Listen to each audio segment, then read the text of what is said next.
Okay, so we can go ahead and debunk this right now. It's only two genders.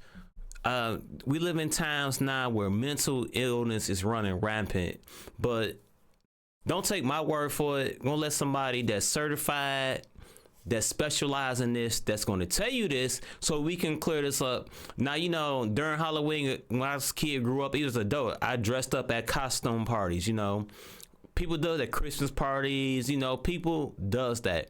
That is perfectly fine. But when you get to the point where you want to impersonate the opposite sex, you can do that.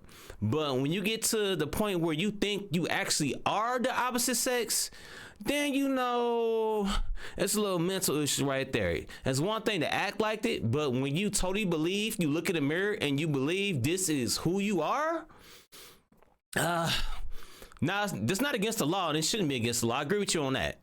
But we're gonna say one thing for sure: it is a mental illness if you truly believe you're something that you 100% is not. Factually, scientifically, can be proven not to be. But don't take my word for it.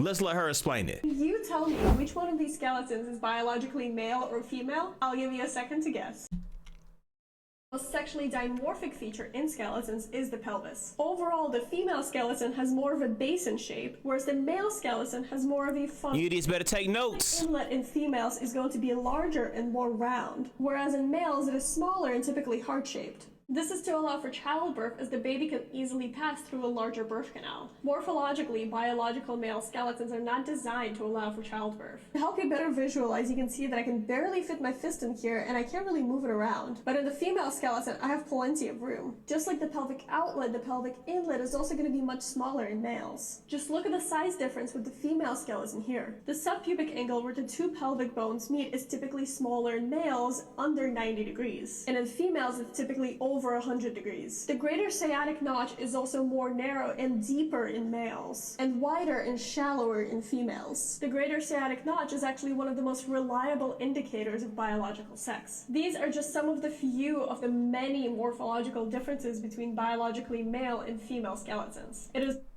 So she just cleared it up. Somebody that's certified in it, not my drunk ass, but she just cleared it up.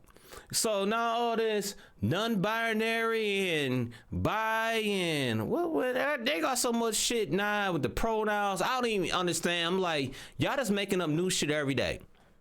Now, I mean, if you want to live that type of lifestyle, go ahead. I'm not trying to assault what you want to be, but at the same time, you need to respect my fucking intelligence.